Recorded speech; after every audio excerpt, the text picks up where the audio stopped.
نويت سنة الاحتكام.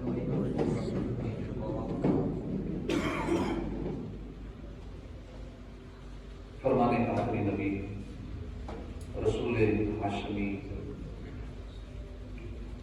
صلی اللہ علیہ وآلہ وسلم، تم اپنی مجلسوں کو مجھ پر درود پڑھ کر آراستہ کرو، تمہارا مجھ پر درود پڑھنا بروز قیامت تمہارے لیے نور ہوگا۔ صلو علی الحبیب صلی اللہ علیہ محمد صلی اللہ علیہ وآلہ وسلم۔ باہر والے صفحے گیلی ہو جائے گی، ایک دو چلے گئے تو وہ صفحے بارے سے گیلی ہو جائے گی، آخری دو صفحے اٹھا لیں۔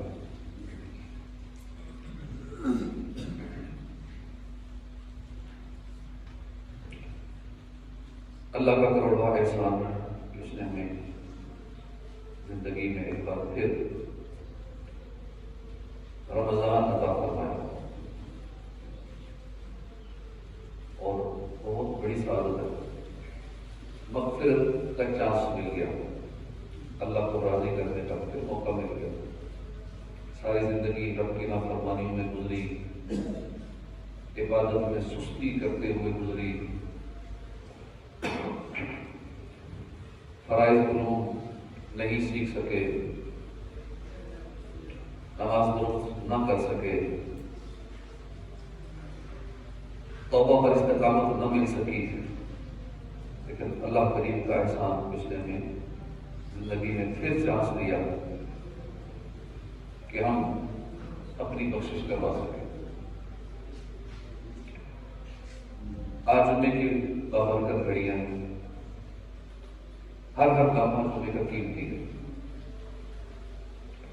کیونکہ ہر لمحے میں، ہر گھڑی میں 10 لاکھ بخشے جا رہے ہیں۔ ہمارے دل میں یہی ایک تمنا بھی ہو، تصور بھی ہو، خیال بھی ہو کہ اللہ ابھی جو بخشے گئے 10 لاکھ میرا نام بھی اس میں آ جائے، ابھی جو بخشے جائیں گے 10 لاکھ اس میں میرا نام شامل ہو جائے، کیونکہ یہ شام کا سلسلہ جاری ہے۔ جمعرات کی شام سے لے کر غروب آفتاب سے لے کر جمعے کی غروب آفتاب تک یہ مغفرت کا سلسلہ جاری ہوتا ہے، ہر لمحے میں یہ بخشے جا رہے ہیں۔ اللہ آج ہماری مغفرت پر صلو علی الحبیب محمد صلی اللہ علیہ وسلم۔ اور اللہ ہمیں صحت و عافیت کے ساتھ رمضان گزارنے کی توفیق عطا فرمائے۔ یا خدا ہم معاصیوں پر یہ بڑا احسان ہے، زندگی میں پھر عطا ہم کو کیا رمضان ہے، ہر گھڑی رحمت بھری ہے، ہر طرف ہے برکتیں، ماہ رمضان رحمتوں اور برکتوں کی کام ہے۔ یا الہی تو مدینے میں کبھی رمضان دکھا، مدتوں سے دل میں یہ افکار کے ارمان ہے، ہمارے دلوں کی ارمان ہونا چاہیے، ہر عاشق مدینہ کے دل میں یہ تمنا ہونی چاہیے کہ اللہ ایک رمضان مدینے میں مل جائے۔ اس بار نہ صحیح تو چلے، اگلے رمضان کی تمنا تو کر سکتے ہیں، کیونکہ مہینے میں سوال پورا کیا جاتا ہے، جو اللہ کی بارگاہ میں ریکویسٹ کریں گے اللہ پاک خود فرماتا ہے، کوئی مانگنے والا ہے، کچھ سوال کرنے والا جس کا سوال پورا کیا جائے۔ سارا سال ہم عرض کرتے رہتے ہیں یا اللہ بخش دے، یا اللہ یہ مسئلہ ہو جائے، یا اللہ یہ پریشانی ہے۔ یہ مہینہ شروع ہوتے ہی رب تعالیٰ خود فرماتا ہے کہ مغفرت چاہنے والا ہے، کچھ سوالی جس کا سوال پورا کیا جائے۔ اللہ کی رحمت جوش پر ہے، جو چاہے مانگے، اپنی آخرت کی بہتری کے لیے جو چاہے اللہ سے مانگے۔ تو رمضان مدینے میں مانگے کہ اللہ اگلا رمضان مدینے میں مل جائے، اگلا رمضان مکے میں نصیب ہو جائے، مکے میں ایک رمضان 1 لاکھ رمضان کے برابر، ایک نیکی 1 لاکھ نیکی کے برابر، ایک روزہ 1 لاکھ روزوں کے برابر۔ اور اللہ نصیب فرمائے ہمیں اگلا سال مکے مدینے میں رمضان نصیب ہو جائے۔ سرکار غوث اعظم فرماتے ہیں کہ لفظ رمضان میں 5 روح ہیں، اور اس سے مراد ہے رضوان اللہ، یعنی اللہ کی رضا الہی۔ دوسرا ہے مین، اس سے مراد ہے محابات اللہ عن العصام، یعنی اللہ کا گناہگاروں پر رحمت و مہربانی فرمانا۔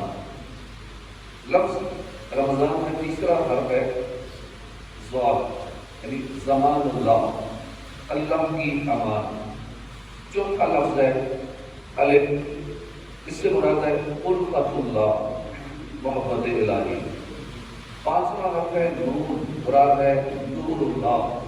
بس رمضان اللہ کی رضا ملنے کا مہینہ ہے، رمضان گناہگاروں پر رحمت برسنے کا مہینہ ہے، رمضان المبارک اللہ کی امان ملنے کا مہینہ ہے، اور رمضان المبارک اللہ پاک کی محبت نصیب ہونے اور نور الہی ملنے کا مہینہ۔ ہر گھڑی ہے رحمت بھری، ہر گھڑی رحمت بھری ہے، ہر طرف میں برکتیں۔ ماہ رمضان رحمتوں اور برکتوں کی کا ہے۔ اللہ پاک نے فرمایا کہ شہر رمضان الذی انزل فیہ القرآن ھدی للناس وبینات من الھدی والفرقان فمن شہد منکم الشہر فلیصمہ۔ رمضان کا مہینہ ہے جس میں قرآن نازل کیا گیا، جو لوگوں کے لیے ہدایت اور رہنمائی ہے، فیصلے کی روشن باتوں پر مشتمل ہے۔ تو تم میں جو کوئی یہ مہینہ پائے ضرور اس کے روزے رکھے۔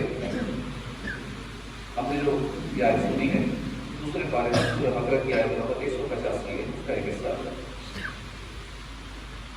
اس سے پچھلی آیات میں حکم ہوا کہ ایمان والوں تم پر روزے فرض کیے گئے، یہ بتایا گیا کہ روزہ رکھنا تقویٰ حاصل کرنے کا ذریعہ ہے۔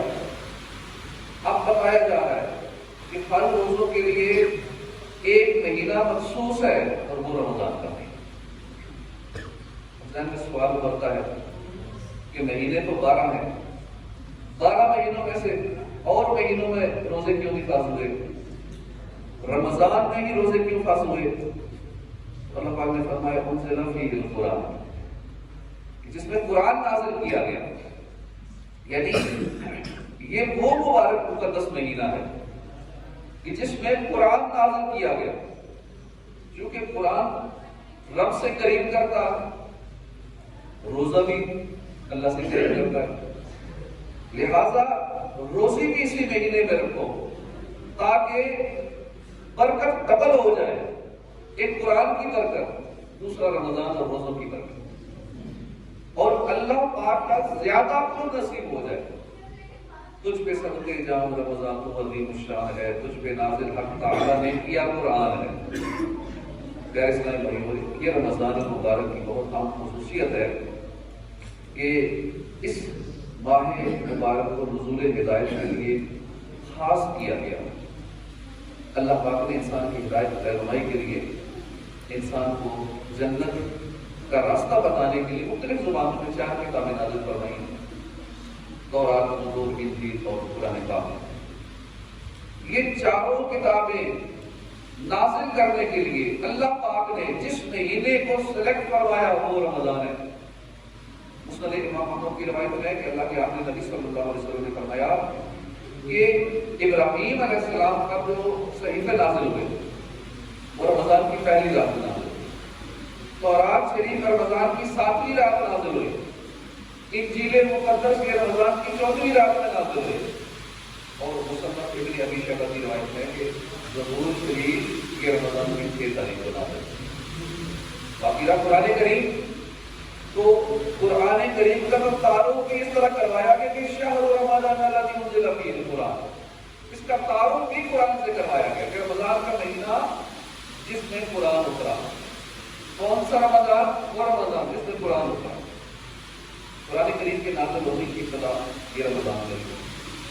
مکمل قرآن کریم رمضان کی شب قدر کو لوح محفوظ سے آسمانی دنیا پر نازل کیا گیا، اور بیت العزت میں پھر رہا، وقتاً فوقتاً وہاں سے پھر حکمت کے مطابق تھوڑا تھوڑا نازل ہوتا رہا، جبریل امین لاتے رہے۔ 23 سال کے عرصے میں قرآن کریم مکمل ہوا۔ اب یہاں ایک ایمان افروز رکھتا ہے، دیکھیے اللہ پاک نے قرآن نازل فرمایا، کب نازل فرمایا؟ رمضان میں۔ کس پر نازل فرمایا؟ محبوب رحمان مکی مدنی سلطان صلی اللہ علیہ وسلم، یہ تینوں عزت دار ہیں، یعنی رمضان، قرآن اور صاحب قرآن، تینوں کی شان ہی کمال کی ہے۔ بڑی آپس میں مناسبت ہے، گہری مناسبت ہے تینوں کی۔ ہمارے آقا صلی اللہ علیہ وسلم ہادی دو جہان، سب کے رہنما، قرآن کتاب ہدایت، رمضان المبارک وہ مہینہ ہے جو ہمارے دل کے دم کو دور کرتا ہے، ہمارے دل کو گناہوں سے پاک صاف اجلا روشن کرتا ہے۔ ہمارے آقا صلی اللہ علیہ وسلم رحمت للعالمین، قرآن کتاب رحمت، اور رمضان کو مبارک مہینہ ہے کہ جس میں رحمتوں کی سمجھ مبارک برستی۔ ہمارے آقا سخیوں کے سخی منہ مانگی عطا فرماتے ہیں، بلکہ مانگنے سے زیادہ عطا فرماتے ہیں، کثرہ کی مانگے تو دریا دیتے ہیں۔ آقا بھی سخی اور رمضان بھی سخی، رمضان بھی بہت کچھ عطا فرماتا ہے۔ ایسے ہی قرآن یہ بھی بڑا سخی ہے، ایک پڑھو 10 نیکیاں ملتی ہیں۔ رمضان بھی بڑا سخی، ہر نیکی کا ثواب گنتی میں ملتا ہے، کسی نیکی کا 10 گنا ملے گا، کسی کا 100 گنا ملے گا، کسی کا 700 گنا ملے گا۔ لیکن روزہ ایک ایسی عبادت ہے کہ جس کا اجر شمار میں نہیں، حساب کتاب میں نہیں، اس کا اجر اللہ کا مطلب ہے۔ ایک اور بڑی اہم مناسبت وہ یہ کہ ہمارے آقا شافع محشر ہیں، روز قیامت شفاعت کبریٰ ہمارے آقا صلی اللہ علیہ وسلم کو ہی نصیب ہو۔ روایت کے مطابق زمین پر جتنے درخت ہیں، جتنے پتھر ہیں، روز قیامت پیارے آقا صلی اللہ علیہ وسلم ان کے برابر اپنے گناہگار امت کی شفاعت کرتا ہے، ان کو جنت میں پہنچائیں گے۔ ایسے ہی قرآن کی قیامت کا دن شفاعت کرے گا، یہ روزے کی شفاعت کرے گا، رمضان کی شفاعت کرے گا۔ حدیث پاک میں ہے کہ روزہ اور قرآن یہ بندے کی شفاعت کریں گے۔ روزہ کہے گا اے اللہ پاک میں نے اس بندے کو دن بھر کھانے پینے سے روکے رکھا، یا اللہ اس کی شفاعت کرنا، اس کی شفاعت قبول کی جائے گی۔ قرآن کہے گا اے اللہ پاک میں نے اس کو رات سونے سے روکا، اس کے حق میں میری شفاعت قبول فرما، دونوں کی شفاعت قبول کی جائے گی۔ انشاءاللہ ہمیں بخش دیا جائے گا۔ چھوڑو اے فرشتوں آتے ہیں شفاعت کو، وہ جس کے بھی حامی ہے پھر نار نہیں ہوتا۔ ماہ رمضان، پیارے قرآن، محبوب رحمان کی کیا جلالی شان ہے۔ ہمارے آقا صلی اللہ علیہ وسلم نے بھی اعلان نبوت نہیں فرمایا تھا، اس سے پہلے بھی آپ رمضان سے بڑی محبت فرماتے تھے۔ آپ پر پہلی وحی بھی جب نازل ہوئی تو ماہ رمضان ہی میں نازل ہوئی۔ روایت میں آتا ہے کہ جب ہمارے آقا کی عمر 40 برس ہو گئی، ربیع الاول کے مہینے سے وحی کے آثار ظاہر ہونا شروع ہو گئے، وہ اس طرح کے سچے خواب آتے تھے۔ آپ صلی اللہ علیہ وسلم کو سچے خواب آتے تھے، جو خواب میں دیکھتے تھے وہی حقیقت میں ہو جاتا۔ 6 ماہ اسی طرح گزر گئے، پھر آپ کے دل میں خلوت کی محبت ڈالی گئی، تنہائی کی محبت ڈالی گئی۔ رمضان کا مقدس مہینہ تھا، آپ نے کھانے پینے کا کچھ سامان لیا، غار حرا میں چلے گئے، اللہ کی عبادت کرتے رہے۔ اور سوچنے کی بات ہے کہ غار حرا اور بھی غاریں تھیں، غار حرا کو کیوں منتخب فرمایا؟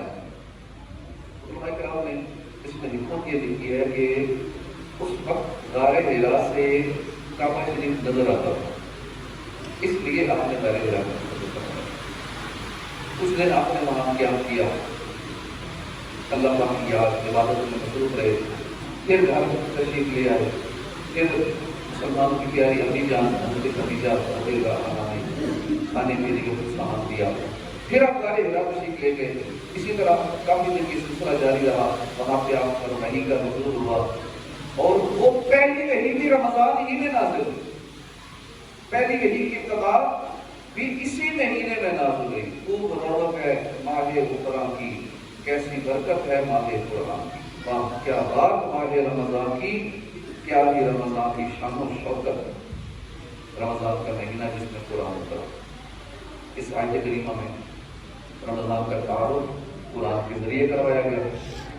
اس سے پتہ چلتا ہے کہ رمضان کا مہینہ یہ قرآن سے تعلق بڑھانے کا مہینہ ہے.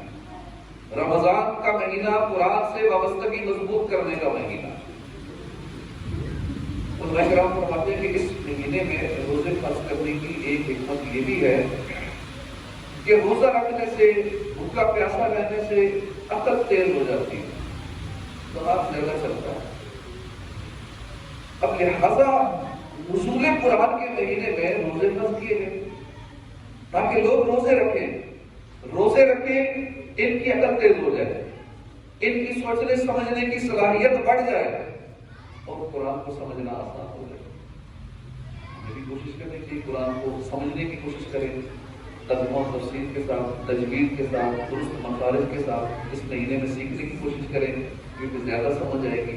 بھوکا پیاسا رہنے کی وجہ سے عقل تیز ہو جاتی ہے، دماغ زیادہ کام کرتا ہے، انشاءاللہ اس کے مخارج قواعد جلدی یاد ہو جائیں گے انشاءاللہ.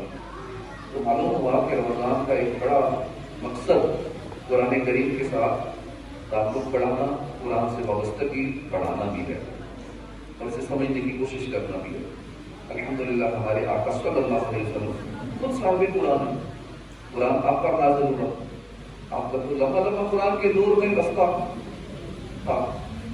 اس کے باوجود جب ماہ رمضان آتا حضور صلی اللہ علیہ وسلم قرآن سے اپنا تعلق اور بڑھا دیتے، قرآن سے وابستگی اور بڑھا دیتے. وہ اس طرح کے حضرت جبرائیل جب آتے تھے تو حضور ان سے دور فرماتے تھے. دور کہتے ہیں کہ ایک پڑھے دوسرا سنے، دوسرا پڑھے پہلا سنے. حضرت جبرائیل پڑھتے تھے، حضور سنتے تھے، حضور پڑھتے تھے، حضرت جبرائیل سنتے تھے. کیونکہ پڑھنا اچھی بات ہے، ثواب کا کام ہے، لیکن سننا قرآن پاک کو یہ فرض ہے. تو ہمیں بھی اس پر عمل کرنا چاہیے. ایک پڑھے ہم سنیں، گھر میں آپس میں طے کر دیں، میاں بیوی آپس میں ایک دوسرے سے دور کریں. بے شک اگر زبانی یاد نہیں ہے تو دیکھ کے حفاظ کرم تو زبانی کرتے ہیں، تراویح سنانے کے لیے تیاری کرتے ہیں. ہمیں بھی کرنا چاہیے، سننا فرض ہے اور فرض کا ثواب رمضان کے مہینے میں 70 گنا ہو جاتا ہے. تو اس ثواب کو حاصل کرنے کے لیے بھی کوشش کریں. تو تھوڑا سا عمل ہے، بس کسی نے پڑھنا ہے، ہم نے اس کا سننا ہے، بے شک دیکھ کے سن لیں. فرضوں کا ثواب، فرضوں میں بھی 70 گنا ثواب ملے گا انشاءاللہ. تو رمضان میں قرآن کریم کا دور کرنا یہ ادائے مصطفیٰ ہے، ہمیں بھی اس ادا کو اٹھانا چاہیے. اسی طرح قرآن پاک پڑھا جا رہا ہو تو سننا فرض ہے اور رمضان میں فرض کا ثواب 70 گنا ہے. اللہ کرے ہم بھی اس ادا پہ عمل کرنا شروع کر دیں. ابھی سے ہمارے بزرگان دین اللہ کے نیک بندے بھی عام دنوں میں تو تلاوت کرتے ہی تھے، لیکن رمضان میں تلاوت کا سلسلہ بڑھا دیتے تھے. بعض اولیاء کرام رمضان میں 3 راتوں میں قرآن کا ختم فرما لیا کرتے. حضرت اسود رحمۃ اللہ علیہ یہ رمضان میں ہر 2 راتوں میں ایک مرتبہ قرآن ختم کرتے تھے. امام نقوی کا معمول تھا کہ آپ رمضان کی ابتدائی 20 دن ہر 3 دن میں ایک مرتبہ قرآن ختم فرمایا کرتے. آخری عشرے میں ہر 2 راتوں میں ایک مرتبہ ختم پاک فرما لیا کرتے. حضرت قتادہ ہمیشہ سال کے عام دنوں میں بھی 7 دن میں قرآن کریم مکمل پڑھ لیا کرتے. ایسا شوق تلاوت تھا، اللہ پاک ہمیں بھی نصیب فرمائے، ایسا ذوق ہمیں بھی نصیب فرمائے. امام شافعی رمضان میں 60 قرآن پاک ختم فرمائے. امام اعظم ابو حنیفہ کی خوشنامی کیا ہے، آپ رمضان میں 61 قرآن پاک ختم فرمائے. 30 قرآن پاک دن میں، 30 رات میں، ایک تراویح میں. کاش ہمیں بھی توفیق مل جائے، ہم بھی قرآن کریم کی تلاوت کثرت سے کیا ہے. ہمارے نبی صلی اللہ علیہ وسلم نے فرمایا کہ افضل عبادت امتی قراءۃ القرآن، یعنی قرآن کی تلاوت کرنا یہ میری امت کی افضل ترین عبادت ہے. امام احمد بن حنبل فرماتے ہیں کہ مجھے خواب میں اللہ کا دیدار نصیب ہوا. اس دنیا میں اللہ کا دیدار ہو سکتا ہے خواب میں، مگر جاگتی آنکھوں سے اللہ کا دیدار یہ صرف حضور صلی اللہ علیہ وسلم کی خاصیت ہے. عام لوگوں کو اگر اللہ کا دیدار ہوگا تو وہ خواب میں ہو سکتا ہے. ہر جنتی کو انشاءاللہ جنت میں اللہ کا دیدار ہوگا، ہر جنتی کو دیدار ہوگا، اور یہ سب سے بڑی نعمت جنت کے اندر جو ہوگی وہ اللہ پاک کا دیدار ہوگا، اور جمعے کے دن سارے اکٹھے ہوں گے، مخصوص جگہ میں ہوں گے، اللہ کے دیدار کے لیے منتظر ہوں گے، اللہ پاک اپنا دیدار عطا فرمائے، اللہ پاک روزے دار کو بھی اپنا دیدار عطا فرمائے گا، اللہ ہمیں بھی اپنا دیدار نصیب فرمائے۔ میں نے عرض کی اے رب کریم تیرے ہاں کون سا عمل افضل ہے جس کے ذریعے تیرا قرب حاصل کرتے ہیں، لوگ تیرے قریب ہو جاتے ہیں، وہ کون سا عمل ہے؟ اللہ پاک نے فرمایا اے احمد وہ تیرا کلام ہے، قرآن پاک ہے۔ میں نے عرض کیا اے اللہ پاک اسے سمجھ کر پڑھے یا بغیر سمجھے؟ فرمایا سمجھ کر پڑھے یا بغیر سمجھے پڑھے، دونوں صورتوں میں قرآن کو جو پڑھے گا تلاوت کرے گا، یہ ایسی کتاب ہے کہ اس کا دیکھنا عبادت، اس کا پڑھنا عبادت، اس کو چھونا عبادت، اس کو چومنا عبادت، اس کا سمجھنا عبادت، ایسی پیاری کتاب ہے۔ تو معلوم ہوا کہ تلاوت افضل طریقے، تلاوت کی برکت سے اللہ کا قرب نصیب ہوتا ہے، تلاوت کرنے سے اللہ راضی ہوتا ہے، تلاوت کرنے والا اللہ کے ہاں بڑا مقام حاصل کر لیتا ہے۔ یہ بھی معلوم ہوا کہ قرآن کریم کو سمجھنا اگرچہ ضروری ہے کہ بندہ اگر قرآن کریم کو سمجھے گا نہیں تو اس پر عمل کیسے کرے گا؟ البتہ اگر آدمی بغیر سمجھے بھی تلاوت قرآن کرتا ہے یہ بھی بڑی فضیلت کی بات ہے، اس سے بھی دل روشن ہوتا ہے، دل کا غم دور ہوتا ہے تلاوت کرنے سے، اللہ کا قرب نصیب ہوتا ہے، اللہ کی محبت نصیب ہوتی ہے۔ ایک روایت میں ہے کہ اللہ کے آخری نبی صلی اللہ علیہ وسلم نے فرمایا کہ جو بندہ دن اور رات میں قرآن کریم کی تلاوت کرتا ہے، قرآن کریم کے حلال کو حلال، حرام کو حرام جانتا ہے، اللہ پاک فرشتوں کو اس کا رفیق بنا دیتا ہے۔ جب قیامت کا دن ہوگا قرآن کریم اس بندے کے لیے اللہ کی بارگاہ میں دلائل دے گا، قرآن کہے گا اے رب کریم ہر شخص دنیا میں اپنے کام کی اجرت لیتا تھا مگر فلاں شخص دن رات میں میری تلاوت کرتا ہے، میرے حلال کو حلال، حرام کو حرام جانتا تھا، اے رب کریم آج تو اس کو اجر عطا فرما۔ قرآن کریم کی عرض پر اس بندے کو تاج شاہی اور کرامت کا لباس بنایا جائے گا، پھر اللہ پاک قرآن کریم سے فرمائے گا حل ردیتا، اے قرآن کیا تو راضی ہے؟ قرآن کریم کہے گا یا اللہ اور بھی عطا فرما اس کو، اللہ پاک اس بندے کو بادشاہت عطا فرما دے گا، اس بندے کو جنت عطا کر دی جائے گی۔ پھر قرآن کریم سے کہا جائے گا حل ردیت، کیا قرآن کو اب راضی ہے؟ قرآن کریم کہے گا ہاں اے رب کریم میں راضی ہوں۔ اللہ پاک ہمیں عبادت و ریاضت کرتے ہوئے خوب اچھے انداز سے رمضان گزارنے کی توفیق عطا فرمائے۔ کاش ہم اس رمضان میں زیادہ تلاوت کریں، زیادہ ذکر و اذکار کریں، زیادہ کثرت سے نوافل پڑھیں، کثرت سے صدقہ و خیرات کریں، سارے روزے رکھیں، بہتر انداز میں رمضان کو گزاریں۔ اللہ پاک ہمیں توفیق عطا فرمائے کہ کیسی پیاری عبادت ہے۔ باقی عبادات ایسی ہیں کہ اور مخلوق بھی کرتی ہے، کہ واحد ایسی عبادت ہے یہ انسان ہی کرتے ہیں۔ بعض علماء فرماتے ہیں کہ جنات میں بھی روزہ نہیں ہے، یہ انسانوں میں ہی ہے، فرشتے بھی باقی باتیں کرتے ہیں، لیکن روزہ یہ فرشتوں کو بھی یہ عبادت نصیب نہیں، یہ صرف ہمیں نصیب ہے، ایسی پیاری عبادت ہے۔ اسی طرح اور مذاہب میں بھی کوئی بھی اپنے جس کی وہ پوجا کرتا ہے، بتوں کی کرتا ہے، کس کی کرتا ہے، مورتیوں کی، وہ بھی ان کے لیے روزہ نہیں رکھتے۔ یہ واحد مسلمان ہے کہ جو اللہ کی محبت میں بھوکے پیاسے رہتے ہیں۔ اللہ کے اکیلے میں کھا سکتے ہیں، کون دیکھ رہا ہے، لیکن اللہ کریم کا خوف ہوتا ہے کہ میرا رب مجھے دیکھ رہا ہے، میں نے جس کے لیے روزہ رکھا ہے وہ مجھے دیکھ رہا ہے۔ اللہ کرے کہ یہی تصور رمضان کے علاوہ بھی ہو جائے۔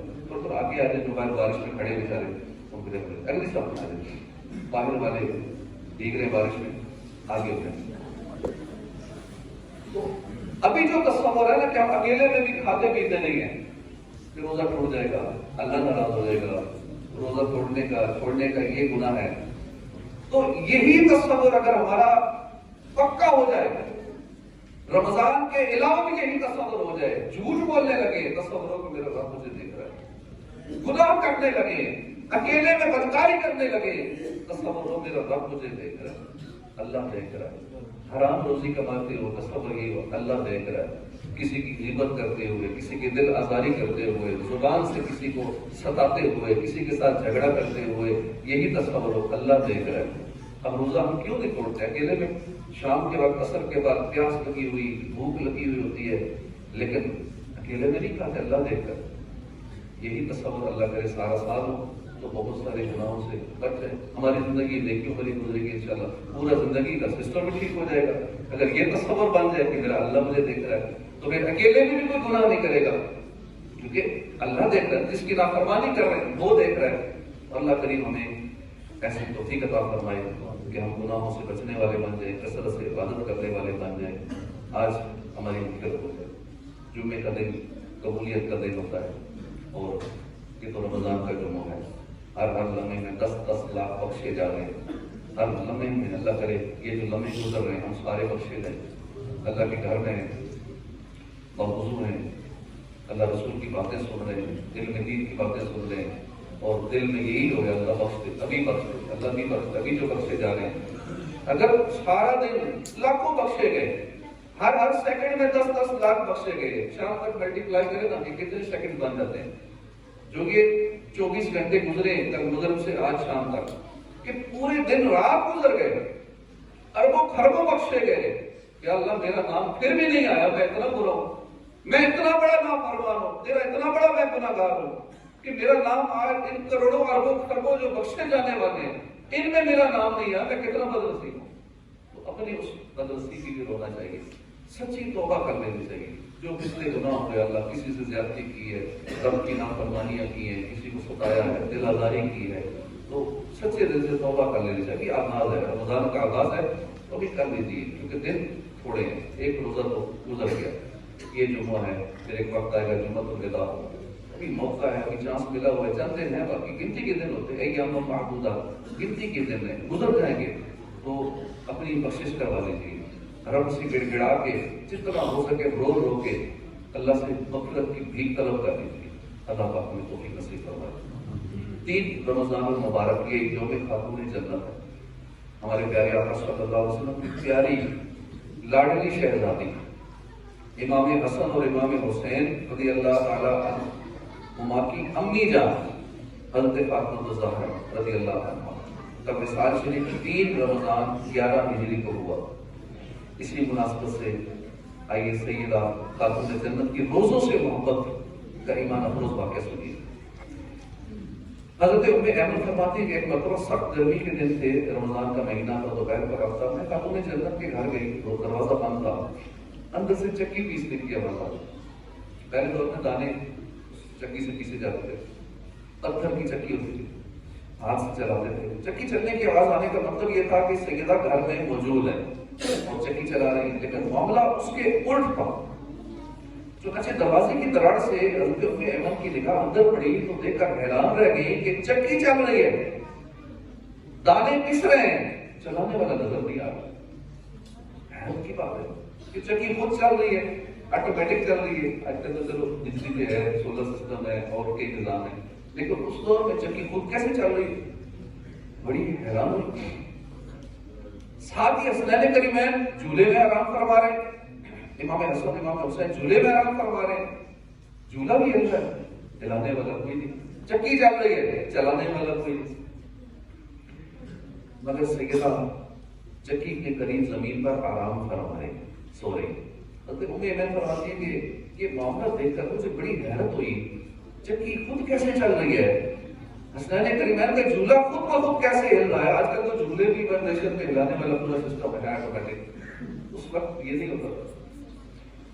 میں اپنے اس تعجب کا حل معلوم کرنے کے لیے حضور کی خدمت میں حاضر ہوں۔ بتائیے رسول اللہ صلی اللہ علیہ وسلم، سیدہ فاطمہ تو آرام فرما ہے، چکی خود چل رہی ہے، جھولا خود ہل رہا ہے، معاملہ کیا ہے؟ پیارے آقا نے فرمایا ہے ام ایمن سخت گرمی ہے، رمضان ہے، فاطمہ نے روزہ رکھا ہوا ہے، اللہ پاک نے فاطمہ پر نیند غالب کر دی ہے تاکہ کچھ دیر آرام کر لیں اور انہیں گرمی کی شدت محسوس نہ ہو، اور فرشتوں کو بھیج دیا کہ چکی چلاؤ، حسنین کا جھولا چلاؤ۔ وہ خاتون جنت معصوم حوریں باندیاں جن کی ملک جنت سے آ کر پیستے تھے چکیاں جن کی، غور فرمائیے سخت گرمی بھی عرب شریف کی گرمی بہت زیادہ ہوتی ہے. سیدہ فاطمہ زہرا نے روزہ رکھا ہوا تو معلوم ہوا کہ رمضان چاہے گرمی میں آئے چاہے سردی میں آئے رمضان کے روزے خاص ہیں, روزے رکھنے چاہیے. صحابہ کرام اور ہمارے مزاج میں بڑا فرق یہ بھی ہے کہ صحابہ کرام نیکی, جنت, ثواب آخرت, رضائے الہی کے حریص تھے, مگر جیسے جیسے ہم مصطفیٰ جان رحمت صلی اللہ علیہ وسلم کے دور سے دور ہوتے جا رہے ہیں, گرمی کے روزے بھی اگرچہ رکھنے والے رکھتے ہیں مگر خواہش ہوتی کاش رمضان سردی میں آ جاتا, کاش دن چھوٹے ہوتے, اچھی بات تھی. لیکن صحابہ کا جذبہ تھا روزے رکھنے کا, صحابہ کا مزاج اس سے الٹ تھا. گرمی کے روزوں کو صحابہ زیادہ پسند فرماتے تھے. مسلمانوں کے چوتھے خلیفہ مولا علی مشکل کشا فرماتے کہ مجھے 3 چیزیں بہت پسند ہیں, ان میں سے ایک گرمیوں کے روزے ہیں جو مجھے بہت پسند ہے, ہمیں سردی کے روزے پسند ہیں, چھوٹے دنوں کے روزے پسند ہیں. اللہ پاک ہمیں رمضان کی محبت نصیب فرمائے. الحمدللہ اجتماعی اعتکاف کی بہاریں ہوتی ہے رمضان کے اندر, ہمیں بھی اجتماعی اعتکاف کرنا چاہیے. پورے مہینے کا اعتکاف کراچی, فیضان مدینہ میں امیر اہل سنت کے ساتھ کچھ نصیب لوگ کر رہے ہیں. اسی طرح اسلام آباد میں بھی پورے مہینے کا اعتکاف جاری ہے, کچھ نصیب لوگ پورے ماہ کا اعتکاف بیٹھے ہوئے ہیں. تو ہمیں جتنے میں ہو سکے مسجد میں اعتکاف کر لینا چاہیے, ورنہ کم از کم آخری عشرے کا اعتکاف کر لینا چاہیے. پچھلی بار بھی یہاں تقریباً 30 کے لگ لوگ اعتکاف بیٹھے ہوتے. اس دفعہ کوشش کریں جن سے ہو سکے اس رمضان میں اعتکاف کی سعادت حاصل کرنے کے شمار اس کے فضائل ہیں, اور آخری 10 دن جو چلیں کم از کم مکمل کنسنٹریشن کے ساتھ سارے کام کا چھوڑ کے اللہ کے گھر میں بیٹھنے کے, یا اللہ سارا رمضان مغفرت نہ ہو سکے, اب آخری دن تیرے در پہ ڈیرے جما لیے, اب تو غنی کے در پر بستر جما لیے, اللہ آخری مغفرت ہو جائے.